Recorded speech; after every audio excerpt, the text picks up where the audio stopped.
আরজিকর কাণ্ডের মধ্যেই ফের ধর্ষণের অভিযোগ উঠল বোলপুর থানার বাহিরি পাঁচশোয়া পঞ্চায়েতের করিমপুর গ্রামে। স্থানীয় তৃণমূল সমর্থকের বিরুদ্ধে অভিযোগ উঠেছে গ্রামেরই এক গৃহবধূকে ধর্ষণের। ঘটনাটি ঘটেছে শনিবার। সে বিষয়ে বৃহস্পতিবার বোলপুর থানায় অভিযোগ দায়ের করেন ওই গৃহবধূর স্বামী।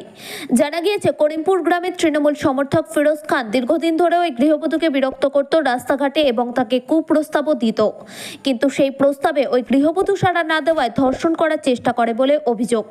এমনকি আগ্নেয়াস্ত্র দেখিয়ে ভয় দেখানো হয়।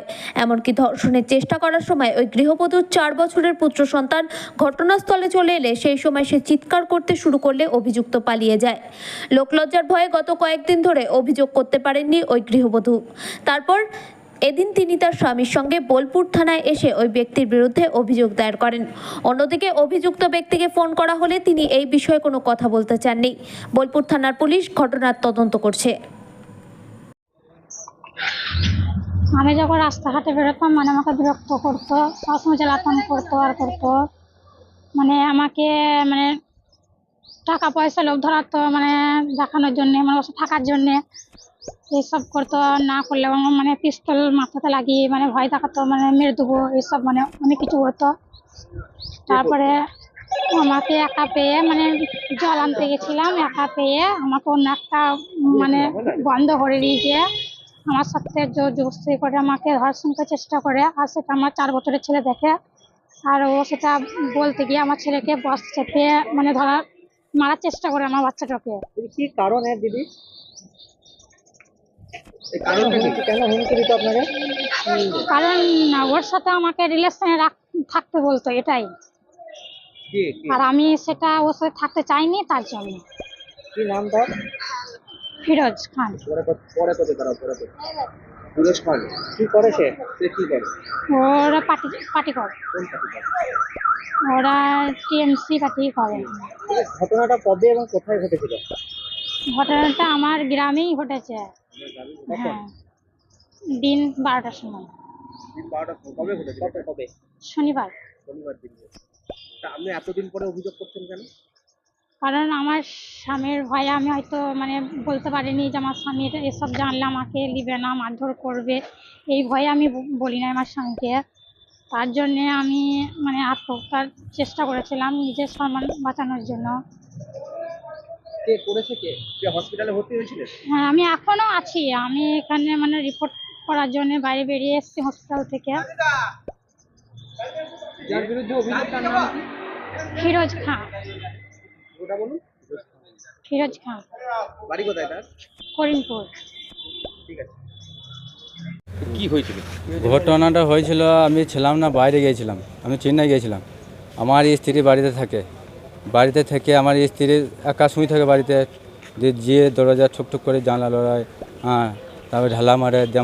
আমার স্ত্রীর শরীর খারাপ, এমনি অসুস্থ, বাপের বাড়ি যেত ডাক্তার দেখাইতে। আমার বউকে রাস্তাতে বলতে হয় শুনো, তারপর যদি না, আমি তোমার কেন কথা শুনবো? আমার স্বামী আছে ঘরে, আমার স্বামী এটা বাইরে গিয়েছে, আমার স্বামী নাই ঘরে, আমি তোমার কথা কী কারণে শুনবো, কেন শুনবো? দিব যে বেশ তুমি শুনবে না তো তোমাকে পয়সা দেবো, আমি যা বলো তুমি তাই করবো। না, আমার স্বামী নাই ঘরে, আমি তোমার সাথে কেন থাকবো? আমার স্বামী থাকতে যদি না আমার কথা শোনো, তা তোমার দেখবে ইজ্জত, আমি যদি না মাটিতে মিশিয়ে দিতে আমার নাম ফেরোলে। এই কথা বলে তারপরে সেই আমার বউ স্ত্রী আমাকে ভয়ে বলে নাই, যে পাশের বাড়িতে একজনকে বলেছে যে এই ছেলেটা এই করে আমাকে, যে আমার স্ত্রী স্বামী নাই বাইরে গেলছে, তা স্বামীকে বললে এখন মন সব খারাপ হবে আর হবে। তা স্বামীকে আমি বলবো, তা তোমাদেরকে জানিয়ে রাখলাম এই ছেলেটা এই করে। যে তারপরে আমি বাড়ি আসি, ঠিক আছে, আমি বাড়ি আসি, যে তারপরে আমাকে বলে নাই, আমাকে বাড়ি আসার পর আমাকে বলে নাই, বুঝলেন তো, আমাকে বলে নাই। যে তারপরে আমি ধরেন বাড়িতে মোটামুটি মাস 2 হয়ে গেল আসা, নিজের গ্রামে আর কি আসা হয়ে গেল চেন্নাই থেকে।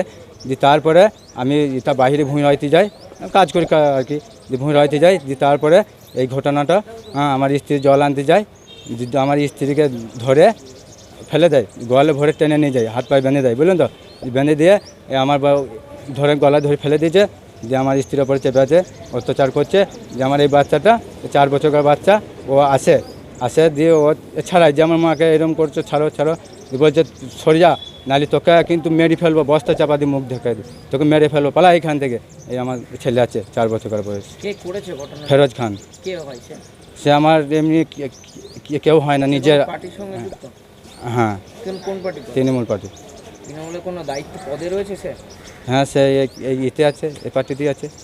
মানে তৃণমূলের মানে এলাকায় তৃণমূল নেতা, তাই তো? হ্যাঁ, নেতা লয়, ওই এমনি থাকে আর কি, নেতা সংবাদে থাকে এরকম। এই কেসটা স্যার কবে আমার করেছে ঘটনা? ঘটনা হয়েছে আজকে দিন 5-6 হয়ে গেল স্যার, আমাকে বলা নাই ছিল। আপনি কবে জানতে পারলেন? আমি জানতে পারলাম এই 3 দিন হচ্ছে ঘটনা আমি জানার আগে আর কি। হ্যাঁ, হাসপাতালে 3 দিন, 6 দিন, 7 দিন। চাইছেন আজকে? হ্যাঁ, আজকে চাইছি আমরা স্বামী ভর্তি আছে আর কি ছবি করতে বলেছে, বুঝলেন তো, ছবি করতে বলেছে। দিয়ে ছবিটা আমি করাবো, দিয়ে ওই জন্য বললাম যে এইদিকে যাবো। আমার মনে ধিক্কার লেগে গেছে, আমার স্ত্রী ধিক্কার লেগে গেছে। আমার স্ত্রী ওর জন্যে, ওর জন্যে ঘরে ছিল, ওষুধ ছিল, হ্যাঁ, বিষ খেতে যাচ্ছিল, বিষটা কেড়ে ফেলে দেওয়া হয়েছে। তারপরে দেখেছিলেন তখন কি পায়ে দড়ি বাঁধা ছিল বা মানে বাঁধা অবস্থায় ছিল আপনার ভাই? হ্যাঁ, বান্ধব অবস্থা ওই রকমই ছিল। হ্যাঁ, দিয়ে আমার ছেলে গরম করেছে। আর আমার স্ত্রী ওর কারণে ধিৎকারে বিষ খেতে চেয়েছিল। হ্যাঁ, তারপরে ঘরে আমি বিষটা করে দিয়েছি। ঘুমের ট্যাবলেট ছিল, 5টা খেয়ে নিয়েছে আমার স্ত্রী। যাই 3 দিন ভর্তি আছে। যে আজকে ছবি করতে বলেছে, ছবিটা করবো। দিয়ে ওই জন্য বললাম যে ছবি করবো। আমি একবার এইখান থেকে যাবো, দিয়ে কেস করি, একবার ছবি করে নিয়ে ডাক্তারকে দেখাবো। তারপর ডাক্তার ছুটি দিলে হাসপাতাল থেকে বাড়ি যাবো। এই আমার এখন কেস করবো। কি সাজা চাইছেন? হ্যাঁ, সাজা হোক ছেলেটা, না হলে বুঝবে না ও আরও একটা ঘর সংসার ভেঙেছে।